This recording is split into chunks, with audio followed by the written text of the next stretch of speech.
സൂര്യനായകനായ റീട്രോ എന്ന ചിത്രത്തെപ്പറ്റിയുള്ള റിവ്യൂ ആണ് ചെയ്യുന്നത്.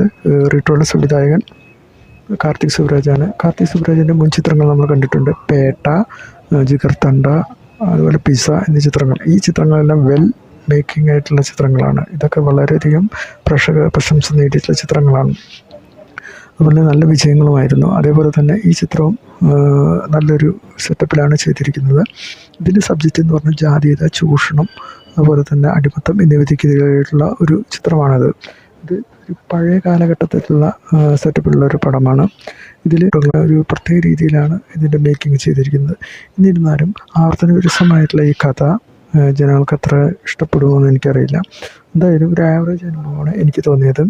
ഈ ചിത്രത്തിൽ മലയാള നടന്മാരായ ജയറാം, ജോജോ, സ്വാസിക, അങ്ങനെ ഒരുപാട് താരങ്ങളുണ്ട്. തമിഴിലെയും നല്ല പ്രശസ്തമായ താരങ്ങളുണ്ട്. അതിലെടുത്ത് പറയാവുന്നത് നാസറൊക്കെയാണ്. പിന്നെ മ്യൂസിക്കിനെ പറ്റി പറയുകയാണെങ്കിൽ ബാക്ക്ഗ്രൗണ്ട് മ്യൂസിക്കൊക്കെ വളരെ മനോഹരമായിരുന്നു. പക്ഷേ നല്ല പാട്ടുകളില്ല. നല്ല പാട്ടുകളില്ലാത്തതും ഈ ചിത്രത്തിൻ്റെ ഒരു വിജയത്തിൻ്റെ ഒരു തിരിച്ചടി തന്നെയാണ്. വൻ വിജയത്തിൻ്റെ തിരിച്ചടിയാണ്. വിജയിക്കാൻ നല്ല എൻ്റർടൈൻമെൻറ്റ് പടം തന്നെയാണ്. എന്ത് തന്നെയായാലും ഈ ചിത്രം ഒരു ആവറേജ് അനുഭവമാണ് പ്രേക്ഷകർക്ക് അനുഭവപ്പെടുന്നത്.